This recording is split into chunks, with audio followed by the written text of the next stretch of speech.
Well, it wasn't just disappointing, it's their worst defeat in 26 years. They lost 3-1 against Aston Villa in their opening match of the 95-96 season. And there are some of the poor results before that, but Crystal Palace with that historic win against Manchester United. We're going to start off by talking about them and to our guests, Darren Lewis and Micah Richards. Wrighty, first of all, look, it's a historic win for Crystal Palace. We've got to give positives to Crystal Palace first of all. But for Manchester United, it was a poor performance. It was a poor result. Is it too early to start talking about doom and gloom at Old Trafford? I don't think it's ever too early to start. No, I knew you'd laugh, but I'll put it in context. It's not too early simply because of who they are and the opportunities they've had to try and make sure that they get it right. I think that with what happened with Bruno Fernandes, he came in and gave the whole place a lift, and I think what that done, it kind of papered over the fact that there's still a lot to be done there in respect of their creativity, the movement up front, the fact that for me, the centre-halves, the goalkeeper's been a problem. We're talking about Luke Shaw and the fact that he hasn't really contributed to... So when you look at it, no, it's not too early. And if I'm a Man United fan, I'm probably frustrated simply because of the opportunities they've... Even we look at this Jadon Sancho, sign Jadon Sancho, right? Sign Jadon Sancho, because what you're doing now, you're going to wait and what? You're going to get another hammering, and then you say, oh, you're going to do it in desperation. He's worth the money for what he's done. You missed out on Erling Haaland simply because they were saying that, you know, we're not sure, and look what he's done. So, no, it's not too early, Kels. It's not too early at all for me. Is it also, Micah, because of the problems that Wrighty's pointed out, they're long-standing ones, rather than ones that have just come about over the close season or just at the start of this one? No, I think with United, for me, they've always been a club that get the signings. Mm-hmm. You know, Wrighty said then, go and get the signings. What are Man United waiting for? Mm. And they talk about competing with the Manchester Cities and the Liverpools of the world, but you can't even secure Sancho. Uh-oh. So, you know, it shows to me, and look, we're not hitting the panic button just yet. You know, I think that's, you know, over-egging it a little bit, but this is Man United we talk about. You talk to Man United fan, oh, we're the best club in England. Well, you might have been, but people are catching you up and taking you over a little bit. You know, it was Man United, Liverpool too, but now Liverpool are actually, they're taking that throne again. And for me, well, I've always had a rivalry with Man United because of Manchester City. But and you're a Leeds boy as well. Yeah, and I'm a Leeds boy as well. But I want to see Man United being able to get these players, because we want all these big clubs to be able to attract this. And for me, something's going wrong there. Look, I'm not in, and I don't know what's happening behind the scenes, but it's clear for everyone to see that there's problems there. Are they bigger problems than just the ones that everybody's having to deal with? Obviously, nothing's a bigger problem than this pandemic at the moment, but in terms of the financial impact that it's having on clubs, how much is that affecting Manchester United? I don't think it's affecting the biggest clubs in the country. Man United are one of the biggest clubs in the world. I think as far as their ability to source and finance players, it's up there. The problem, what's been quite consistent over the last few seasons, is that Manchester United try to play hardball with football clubs and end up paying the money. And they are not great negotiators. And I know Patrice Evra talked about a couple of the people behind the scenes at the club who are not doing a good enough job. Not football people, they are commercial, they're business people. And I think that's part of the problem. And do that job exceptionally well. Well, indeed. And I think when it comes to doing the football job and making footballing decisions, fans are not happy, and that's quite key, Kelly, because a lot of people think that it's being driven by the media, but fans in Manchester are very, very vocal and very forensic about the problems that are going on at the club. And so when you look at other clubs, they've either spent more, brought in better quality, or have left themselves in a good position. You said, Ian, before, they had a good run at the end of last season, 14 Premier League games that they were undefeated. But here's the problem. They should have built on that momentum, and they didn't do that. Waiting for as long as they have done does make it look as though they are panicking, and they are in a position that other clubs are able to take advantage of. Yeah, having had that run and working on the goodwill around them, or the good feeling around them from the arrival of Bruno Fernandes, would have been a time to try and seal any of those players that they were interested in. When you look at how much Manchester United have spent, and they have brought in Donny van de Beek in this transfer window, but when you look at the comparison between what they've spent and what the other clubs around them have spent, and Manchester United, which is a point we should come back to as well, nobody's gone out of the club either, which maybe is something we need to touch on a bit later on. But can you understand why Manchester United fans would be frustrated? Absolutely, yeah, because like we've said, they did. When he came in, there was an unbelievable upsurge in their quality. Because what he done was, he kind of like when Bergkamp came to Arsenal, he gave everybody a lift. We saw a different player in Manchester United's midfield, and he started to create. They created more. He was scoring, you know, a few penalties, I'll give it. But the fact is, he was somebody that gave them that creative kind of burst that they needed. Now, when you only have to look at what Ole Gunnar Solskjaer is doing in respect of tactics. I don't see what Man United's pattern of play is. Yeah, that's quite key, because if you look at that graphic, you've had Arsenal spent less than Manchester United. I was about to say you, but Arsenal spent less than Manchester United. But if you look at Arsenal, they look disciplined, they look organised, they look as though they have moved on under Arteta. If you look at Manchester United, it isn't just the bad results on the pitch, it's the situation with Greenwood, it's a situation with Harry Maguire, then you factor in the transfer situation, and it's a perfect storm of problems for Manchester United. It isn't just about going out and spending money, and that's why they have a big... They need to solve this in some way, shape or form that gets them out of this little period with some degree of optimism. At the moment, there is none, really. Van der Beek, for me, was a panic buy. You know, he's got good ability. I've watched loads of clips of him, and he is a good player. I'm not saying that, but like we said, I think everyone got carried away with the fact that of the form last season. And you know, you said there was a few penalties. There was more than a few penalties, if we're being totally honest. And Lindelof, well, I'm never one for criticising, but these are all the problems that Man United seen last season. And you'd think, why don't you just be proactive and get these problems sorted before? Ollie probably thought, let's see how they do. You know what I mean? And then, but them problems already needed addressing. Yeah.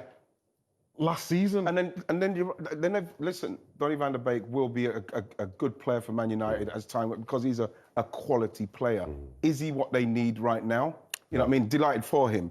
But Upamecano, Yes. 21. He's probably desperate to go somewhere like a Manchester United. Why aren't they doing that deal?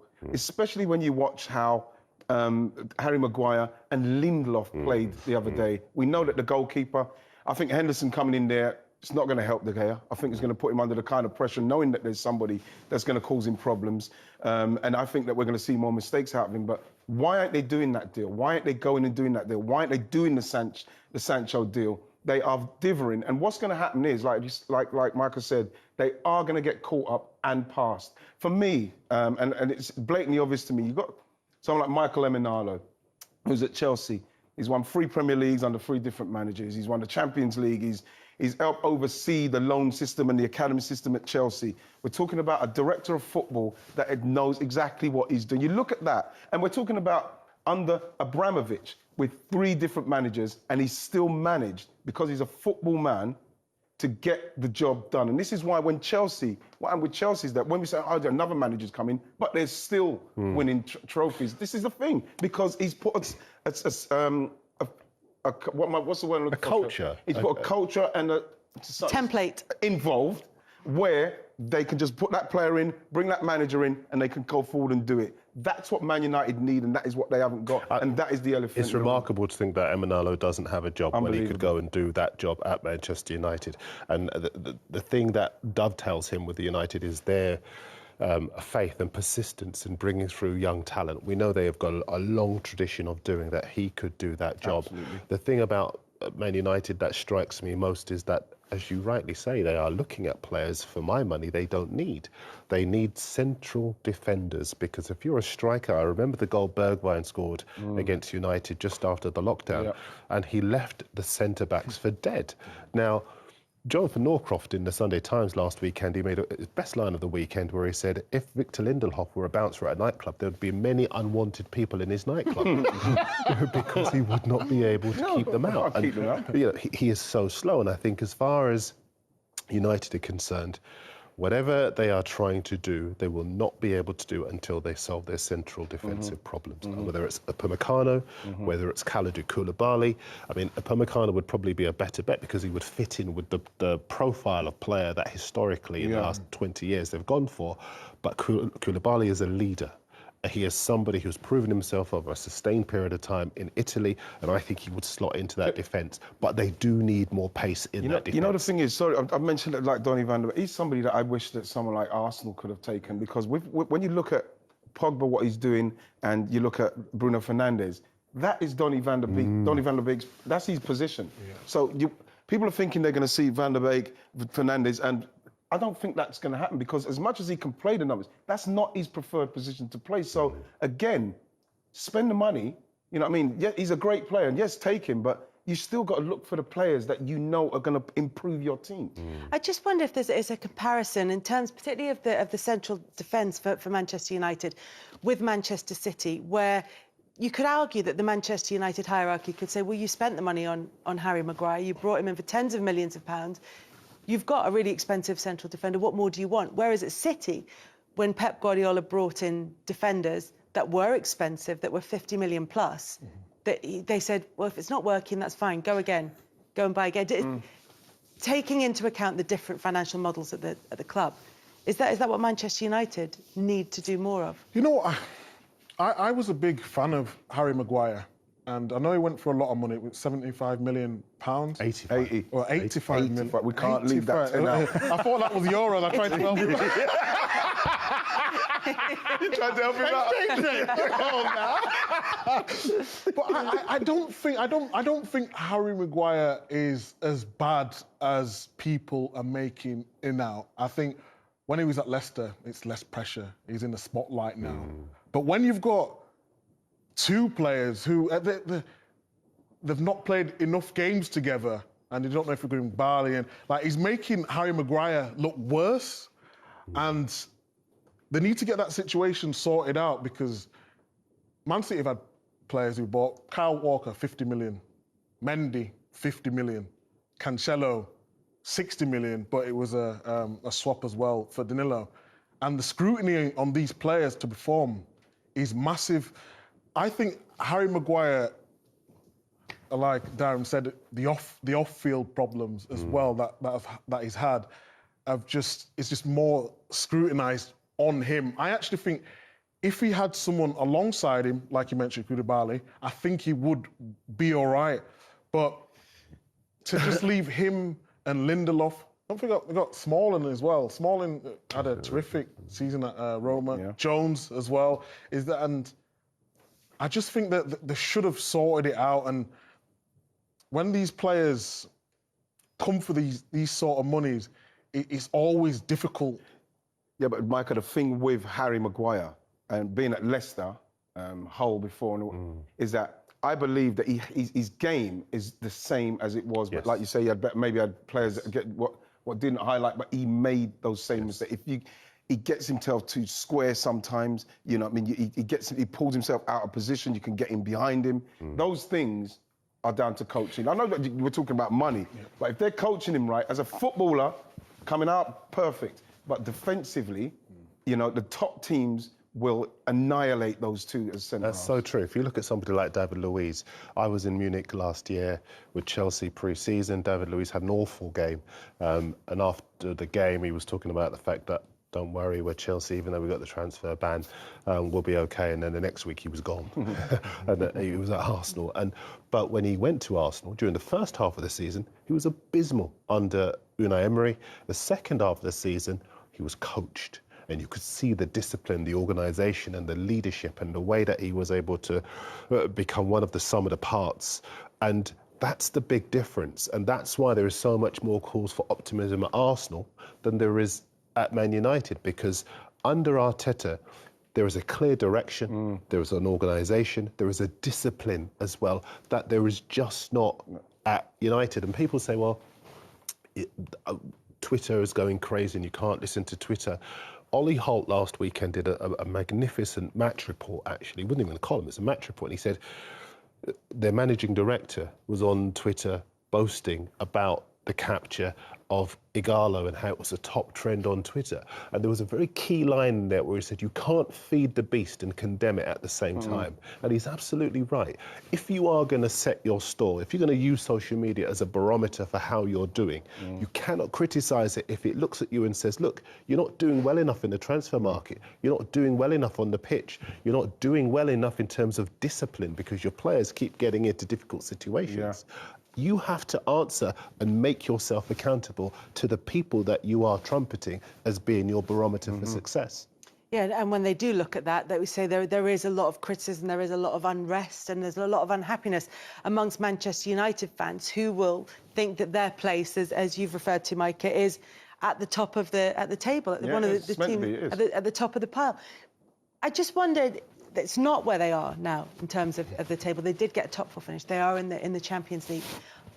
But when they're competing in the transfer market, who are the teams they're competing with? If they're in for a player and, for example, Liverpool or Manchester City want them, where is that the level that they're competing at? Or are they in the market looking at players that Arsenal might be interested in? Who are we looking at?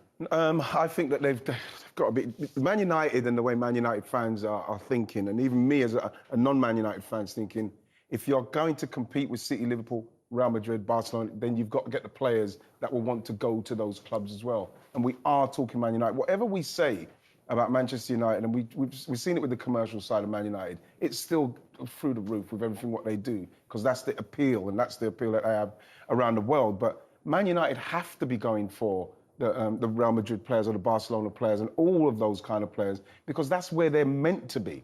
They're falling away from it more and more. And I'll tell you this, one of the most significant things what I saw with the Palace game was, like I say, they've literally gone back to a team that I didn't have a clue what they were doing. You know, Pogba got taken off in the end. You know, Bruno Fernandes looked like pedestrian in there, who looked amazing. And you think to yourself, well, that's got to come back down to the coach. For me, it's got to come back down to either being coached, because the movement, very static up front. And you've got players who can get you the ball, movement's wrong. Seeing Anthony Martial too far out on the left, where that's where Rashford wants to come in from. You know, it's just like, I think they've got a lot of problems, is there also maybe are we maybe judging a bit too harshly? It was their first game of the season. No. Okay. We don't take that into account at all. No, not at all, because even more so, you know exactly how Palace are going to set up, Mike. Dan, am I right or wrong?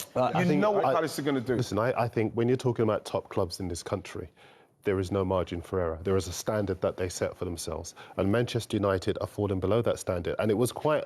When you're looking at Ole Gunnar Solskjaer as an individual, and there are still some people not convinced by his ability, who believe that United are doing well because of the calibre of player they have, rather than because of his coaching ability, it's incumbent on him to send a side out with the same attitude. I keep using Arteta as a barometer because I've seen him a couple of times this season.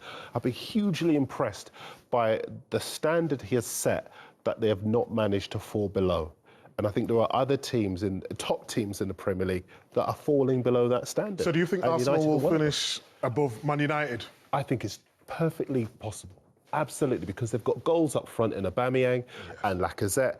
They've got industry in midfield. I know you were saying that you were unhappy about Donny van de Beek not coming to the club, but I know that they've got a big interest in Houssem Aouar at Lyon. If they get Aouar, Champions League, honestly, they will be in terrific shape. And I think if Aouar looks at Arsenal and looks at what Arteta's doing, the progress they've made, and the fact that they've been able to get Aubameyang to commit his goals, and that's no small thing, because you can get a striker to commit, but Aubameyang's not any striker. He is a guy who can win a match for you when everything else is going against you.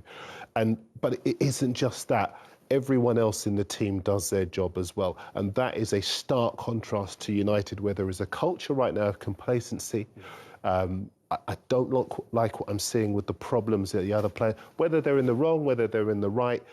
Under Sir Alex, did we see too much of that? No, not very often. Out very early. And that's I don't think the minute we saw a smidgen of it at Arsenal under Arteta, Guendouzi was out of the team. That's the difference. You've been at City under Pep. You see a little bit of that gone, because the top managers don't have that. But at United, it's crept in and it's still there. And I'm not convinced by the win over at Luton, because that's like a a racehorse going around a track at Plumpton and then you're going to take them up to Cheltenham and try to get them to win a Grade 1 race. That's a very different kettle of fish. It's a metaphor that's going to go right around the world. Sorry, Lucy. A simile rather than a metaphor. But when we're talking about Manchester United and the fact that they look as though maybe, as Wright is saying, and Darren has alluded to, they're not being coached in the same way or to the same level that an Arsenal have been. You haven't seen the same improvement in the direction that the club's going in from Ole Gunnar Solskjaer coming in. Do you see that? Do you agree with it? No, I definitely agree with Darren. I just they go in spurts. So when Ole first come in, everyone was saying, sign a contract. You all seen it with Rio. PSG result. Yeah. And then the nose dived, and then towards the end of the season, they played really well again. So it's difficult to see, but like Darren said, with Arsenal, everyone seems to know the jobs for the first time in a long time. With Man United, you don't know, like, they've bought Van der Beek, like Ian was alluding to earlier on. So they've got Pogba, Van der Beek and Fernandes. So you bought a player, so who plays where? Like, where is the structure behind that? You're talking about coaching. That's why I've said, for me, it was just a panic buy, just to get someone in, to lift the fans, to say we're in the transfer market. But everyone knows they want the Sancho deal to be done. But let's keep the fans happy by getting Van der Beek. And yes, I said he's a good player, but it's not what they need. In terms of coaching, look, I've not seen enough from the Man United coaching staff and players to say that they are being coached in the right way, because the form has been too up and down. Yes. I mean, because you're talking about bringing in Van der Beek when there's already similar types of players at Manchester United, but the accusation that's often levelled at teams that want to go to the next level is you have to have cover in every position. You've got to have strength in depth. But do you need to get your first 11 sorted first? That's the thing. That's the thing, what you're saying. Go on, Mike, say. No, you get them. Look at Liverpool now. Thiago and Jota. I couldn't believe how have they got, and they've kept it under the radar. Liverpool are not signing no one. They get these two amazing. They need to sort out the first 11. I don't think Thiago was necessarily under the radar. I feel When we was doing the Champions League, he said he was staying at Bayern Munich. So up to that point, I was thinking they're not. And then he slides through the door, and then Jota for 30 million euros. How was that deal? We are in euros now. We've been doing a disservice. It's what, 26, 27 million to get Thiago. But this is what I like about the way Liverpool do their business. Needed a goalkeeper when they got him. Needed Van Dijk. Need a midfielder. They went and got him. You know, it's just like, you know what? Even going back to Liverpool again, I should say, Mane was linked with Man United. Yeah. He was meant to be going to Man United. He spoke to them and everything, and in the end he said, you know what? Mane said, Man United are not quite right for where I want to be at the moment. Signed for Liverpool the next season. That says everything you need to know about where they are at the moment and what top players think of them right now. Yeah, that's kind of what I was getting at earlier on when I was talking about who they're competing against in the transfer market. But Man United will still try and get the top player. But the top players now, his mindset's different. Do you want to go and play for Pep? Do you want to play for Klopp now? Or do you want to play for Ole Gunnar Solskjaer right now? Although he's got Man United and it's brilliant and magnificent. You know, the fact is that you're thinking, what they're doing now, how's that going to benefit me in this team? The example of that was Sanchez. He was linked with Man City and Man United. He ends up going to Man United. I can guarantee you now, any player who's linked with Man City, they're not going to Man City now, unless you're a avid Man United fan. Because there's a structure at the club. You know you're going to be playing Champions League football. You know you're going to be playing with some of the best players in the world. You don't have to come and be a stopgap to see where they're at that moment in time. And I think, the question you asked earlier on, I really believe that Man City and Liverpool are in a different level in regards to transfers now. And I think Man United, unfortunately, have just fallen below that. And you know as well, I read the other day with Sanchez, what Sanchez came out and said, it's such a bad thing to say, that he signed and went home and said, I've made a mistake. You know what I mean? That's what happens when you probably, the money has obviously had something to do with that. Yeah. And that is that for me, from Sanchez's point of view, it's terrible, because as soon as he went there, he's obviously checked out everything. He thought, nope, this ain't right. No. We've been talking for a little while with a picture of Ed Woodward over our shoulder, so I feel we should refer to him. I mean, look, he's a man who has put into place great commercial deals for Manchester United, as you were saying earlier, and financially they are sound, whichever opinion people have on the structure of the club. And is clearly very good at that side of the business. And what everybody suggested is that somebody needs to come in a football sense, to take on a bit more of that responsibility. But is there any suggestion that Manchester United are looking or are open to having somebody in that position? Well, there was for a long while. I remember doing a UEFA coaching course up at St George's Park, and Peter Schmeichel was on the course. A few of us were helping out with the media side of the training, and Schmeichel was saying, I'd be interested in doing that job. You know, because if you look at Bayern Munich and you look at Ajax and you look at other clubs, big clubs around Europe, they have football people who move upstairs. You look at Chelsea and the role that Petr Cech played in the acquisition of the goalkeeper that they've just signed, and you realise that when you've got somebody who knows what the club wants in terms of quality, demands in terms of an ethos, it's good to have somebody who's got a long-standing relationship with the club moving into that top-level position as an administrator. The problem with Ed Woodward is that time and again he does, as you say, negotiate these tremendous deals, and the club trumpets them. The club are happy to shout about them, but they have this sustained period within which they fall further and further behind, and any success they have is really glossed over by results, but there are still these fault lines within the team that they're not able to address. And I think that if you were a player playing against looking at Manchester United as an option, you're right, but I agree with you both. I think that you would look at a side in transition, and you would look at a side who don't necessarily have the reputation or the power of Manchester United, but they've got the clear direction that you want to be part of. And that's why, even though Arsenal aren't in the Champions League, clubs are looking at Arsenal, they're looking at Arteta, and they're saying, I want to be part of what they're doing. So if there were someone like that in the post at Manchester United, as you said, Michael Emenalo, Edwin van der Sar was linked, he's done a great job at Ajax. If you were to have someone like that in place, looking at the central defensive position, where else do Manchester United need to strengthen? Then Alex Telles from Porto. Left back. Last season, people say, but it's only Porto and it's the Portuguese league. 8 assists. We're talking about Luke Shaw, 8 in 158 games. So if you're going to get, you've got to start buying that player. You've got to start making those moves. You know, you've got to start moving people out. Are you going to bring? Right. So forgive me for interrupting. Sure. Okay, sorry, in charge. but nominally. If you look at Reguilon, that's quite a big example of what I was just saying. Reguilon should not be choosing Spurs over Manchester United. Not a chance. 5-year deal at Spurs and Man United are on the table in the Champions League. How is that happening? And as you say, Telles is in a position that Reguilon obviously plays in. Good player, sustained record at Real Madrid. You know, he is somebody who's going to give you years of service, is going to improve as a fullback as well. Why is it the case that he's gone to Spurs in the Europa League rather than Manchester United in the Champions League? They've got to start asking questions about. That's an elephant in the room for Man United.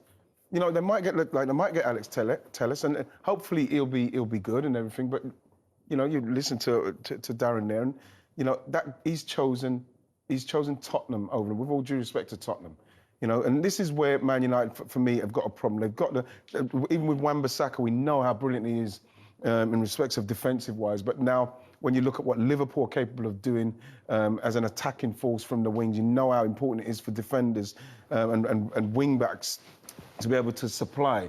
And so they're going to need to do something about that side. Are they going to? Can he get the coaching? Because for me, you don't see many people get past him. If he can get up the other side up the other end of the pitch now, if it's Mason Greenwood in front of him, he goes inside, gets those crosses in, then yes, you've got that side sewn up. You need the left back sewn up. You need the 2 centre halves done. For me, and I don't know what's going to happen with the goalkeeper if he carries on like he is, but forward, from a forward perspective, they've got it, but then I don't know how it's all going to knit together. I ain't got a clue. How much does it affect the defence if there is that question mark over the goalkeeper? I mean, Ole Gunnar Solskjaer has said David De Gea is his number one. He started in the Premier League match. Dean Henderson played in the EFL Cup. But if De Gea's form slips, then it's possible that Dean Henderson will come in, and it creates a sort of uncertain circumstance. We saw it with De Gea and Anders Lindegaard when there was that that sort of debate as to who was their number one. So does that affect what happens defensively as well, if you're trying to organise?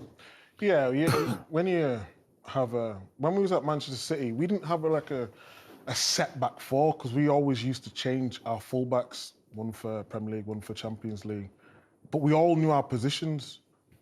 With the goalkeeper was Joe Hart. We would just know because he'd be a voice. Like, if you watch David De Gea, like, he rarely talks to his back four. And that, for me, that is criminal. You see him shouting when, you know, someone's made a mistake or this, that, but if you hear that the best keepers throughout the Premier League, they're always talking. Like, David De Gea, I don't know if he's just lost so much confidence. I don't know really what it is, but he had Player of the Year 4 times in a row. He's become that stature now where he has to lead from the back rather than, you know, before when he's playing with Rio, Ferdinand and it's easy. It's easy. They do your job for you. Now you're becoming the main, you're the lead role. And for me, he's not lived up to that. And every time Man United concede a shot, you don't know if it's going to be a save. Is he going to blame somebody else? And when you play in a back four, if you've got that, he's on borrowed time for me. Just because when you're a defender, you want to feel that, you know, you're safe with the keeper at the back. And at this moment in time, he's not showing that. And Henderson is full of confidence. So even for 10 games, put him in and see how he does. I feel for Henderson, especially. Ole Gunnar Solskjaer should be, and again, this comes down to his management of the situation. You can't be coming out and saying he's my number one without bam, bam, bam, because like when you look at the amount of mistakes he's made, to have a backup goalkeeper hearing that, you think to yourself, well, you know, if he's going to continue... He's my number one, but we're going to bring in Dean Henderson. Yeah. They're sort of contradictory, aren't they? Exactly, but then you bring Dean Henderson in, and Dean Henderson's had a fantastic season at Sheffield. He's not staying there for... He's going to see if he's going to get a chance. And when you think of, yes, like I mentioned with Harry Maguire, it's Leicester, it's a different kind of pressure. Yeah. Dean Henderson comes in for Man United, and then all of a sudden, the scrutiny's on him. Bam, the eyes of the world are on him, and he wants that. I believe that Ole Gunnar Solskjaer should be giving him the opportunity to see if he's capable of doing that, instead of bigging up David De Gea continually and continuously playing him with a goalkeeper that wants a chance. You know, that's the way you improve your team as well. Yeah. Give somebody who's working hard the opportunity to come and have their chance. So having drawn all those conclusions from one defeat for Manchester United, how do we think? A bit strong, would you say, Kel? Yeah. I know, we explained at the beginning that this is about what's been going over the last couple of seasons. But having said all that, what do you think they're going to do this season? No, I actually had... Man, it would be night before they kicked the ball. It was to finish top four because I thought the resurgence of the form last season was so great. I thought they'd build on that and get some signings, but they've not done that. So I still think they'll be around the top four. Darren made a good point about Arsenal, and they do look in good shape, even in the cup games as well. So I think it's between Man United and Arsenal for that top four, and the rest is probably self-explanatory. I'd go along with that. Simply, you know that Man United are going to have that phase through the season where it's all of a sudden it's going to click. Then they will look like how we expect Man United to look. But at the same time, they've still got the same people at the moment who are going to have to click and not make mistakes. So I'm probably going to go with Arsenal simply because, and I tipped them at the start. I got a load of stick for it. But I'm going to stick by it simply because of the direction. There's a direction, and everybody knows what they're doing, and we've got a guy who can score goals. So I'm going to probably go with Michael and say it's out of Arsenal and United. I'm not even unsure. I think Arsenal will finish in the top four. I think Chelsea or Spurs will fill the other place. I don't think United will finish in the top four. I don't think it's about just about the personnel. I think there are deep-seated problems at the club. If you look at the other clubs, there are individuals who are, you could argue, the most important person at the club. Klopp at Liverpool, Guardiola at City, Arteta at Arsenal. They are indulging Lampard because of the job he did last season. If you look at United, I'm not so sure about Ole, I have to say. He did well last season, got good results, but I'm not sure I look at individual players and see that he's coached. I did think for a time that was the case with Brandon Williams, who I thought he did well with, but then why are they looking for another left-back? That's always fascinated me.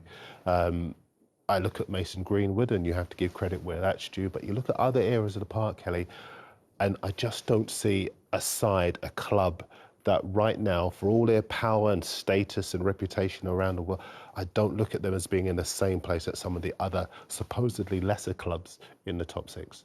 Well, let's talk about